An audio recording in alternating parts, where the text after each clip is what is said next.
معجزې او کرامت سره ډېر خیال پکار وي چې ورته راورسېده تسلیم دي وکړي، ځکه دې ته آیات الله ویل کېږي. آیات الله د دې تکذیب د خدای تعالی د قدرت تکذیب دی چې چا درته د ولی کرامت بیان کړ چې فلانی ولی الله نه داسې کرامت راورسېد، چون چې را مه کوه، تسلیم کوه چې الہ العالمین خپل اولیاو ته کرامات ورکوي، خپل انبیاو ته معجزات ورکوي. د دې تکذیب مه کوه، خدای تعالی سخت په خفه کېږي په دې باندې، د هغه د قدرت نه انکار راسي. دا چون چې را دا په سند ثابته کوه، دا به سند کې وي که نه به وي، دا به داسې وي، دا به داسې وي. کمې خبرې په سند ثابتې. سند خو صرف د احادیثو دی. دا تفسیر چې تاسو ګورئ دا ټول تفاسیرو فلانی دا ویلي فلانی دا ویلي، دا هم داسې مستند سندونه خو ټول نه لري. مفسرینو باندې اعتماد کېږي. د سیرت او د تاریخ مسائل ټول سند کله لري؟ ته د چا نه وغواړه د احد غزا راته د تفصیل سره په سند ثابته که نه شي ثابتولی. دې سند سره کوم ځای کې ذکر خو د ډېرو کتابونو نه او تاریخونو نه چوړ راوباسي او بیان خلاصه ده.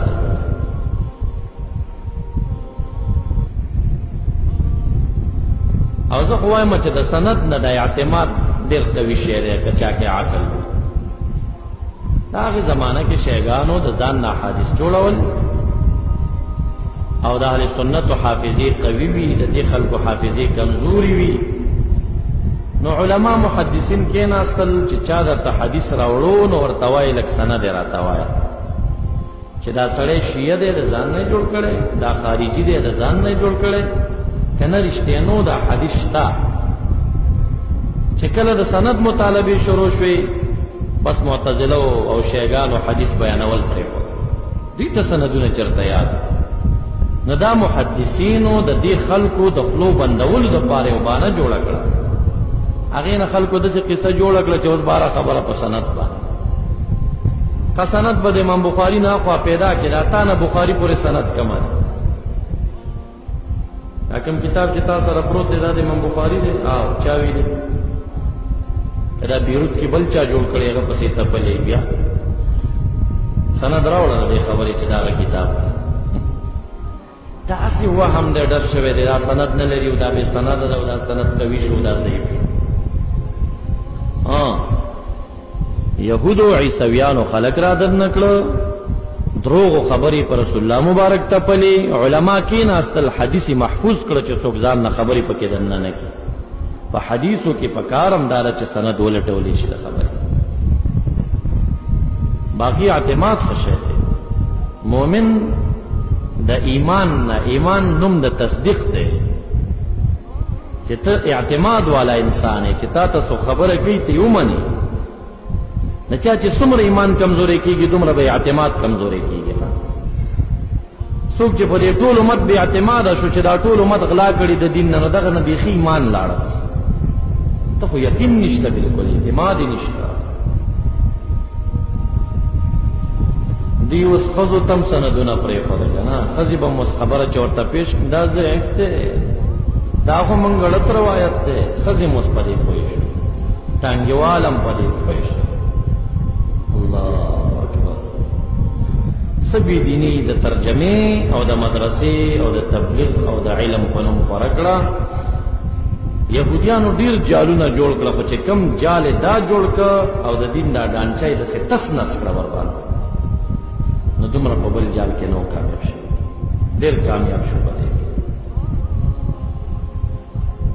قرآن کریم د ښځو لاس کې ورکړه چې ترجمه ښه شی دا کوه. اوس ښځې هم په ترجمې پوه شو. ما صرف وایا، ما نحو وایا، ما معانی وایا، ما د عربۍ نه خبره اوسه او شروع شه ما ترجمه کړې ده او ما ته راځئ زه به اوس تاسو ته ترجمې کوم.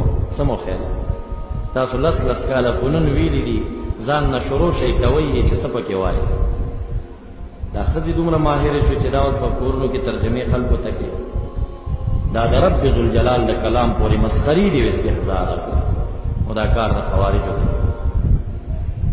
سورة انعام کې تاسو ته راځي چې تاسو یو قوم ولیدو او یو مجلس هم ولیدو چې چې یکفر بها او یستهزأ بها په قرآن کریم مسخرې کې دي لا تقعدوا معهم مکینئ انکم اذا مثلهم داسې به شئ لکه دوی چې حذیفه رضی الله عنه فرمایي وی دا خوارج یادوي وی دا مجلس د خوارج یادوي دی د قرآن کریم داسې غلط تاویلونه کوي چې مسخره کوي قرآن کریم پورې هغه تاویل چا نه اخیستی دی کوي معجزو کرامت کې چونچرا مه کوئ ایمان به مو برابر وي بس چې چا د شیخ عبدالقادر جیلانی صاحب یو کرامت بیان کړ چې چرګ په لوښي کې پروت و ورته ویل چې قم باذن الله خوړل شوي هډوکو نه ژوندی چرګ جوړ شو دا چرته کیدی شي هلکه چرته کیدی شي پرېږده که نه تصدیق وکړه کرامت دی مؤثر حقیقي باری تعالی دی که نن په دې کې شبه کې نو د عیسی علیه السلام په احیا د موتا کې شک کوې که نه کوې هلته به هم درته شک پیدا شي بیا مړي ژوندي کړي وو که نه په معجزه باندې د نبی علیہ السلام په صحابو کې او صحابیه و حدیثونه ثابته ده زوی وفات شراغ سر ته کېناست یا الله په ما د امتحان راوست قوم را سره مخالف شو د ایمان په وجه وطن مې پرېښود او خپلوان مې پرېښود او ستا د حبیب وطن ته رالم دا زما وس کې وه د امتحان مې برداشت شو خو ستا د دین او ستا په لاره کې د بچي مرګ نشم برداشت کولی دومره امتحان به راولي چې زما په وس کې وي زما د دې زوی مرګ دا زما وس کې نه دی زه درنه دا ژوندی غواړم انس صاحب فرمایي وي ماشوم وخوځېدو چې سر هم ترې نه لري څادر هم ترې لري که ژوندی شه لا یزال یأکل معنا ونأکل ما هو علی المائده دومره وخت ژوندی و چې څو څو کرتې موږ سره په دسترخوان روټۍ خوړلې او موږ د سر روټۍ خوړلې ابن کثیر راخستی په البدایه والنهایه کې په شمائل الرسول کې امام بحقی راخسته په دلائل النبوه کې امام ابو نعیم راخسته په دلائل النبوه کې سره د سند راخسته دا کرامت د دې زنانه وو کنو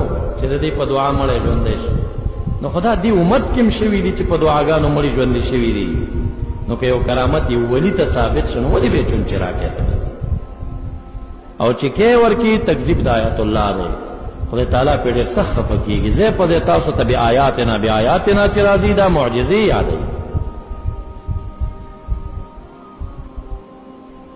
نبخود لمن دوی تمن آیت سمعجزا الا هي مگر دا با اکبر و اعظم و من اختها دا هم مثل دینا اغا مخکنین فلم یؤمنو بها دی با تصدیق نکو یا با ایمان نراولو پا سبب دا دی معجزی و اخذناهم او نیولیو منها غیلرا بالعذاب پا عذابنو سرا پا توفان باندی پا قحطنو لعلهم يرجعون لكي يرجعون عن كفرهم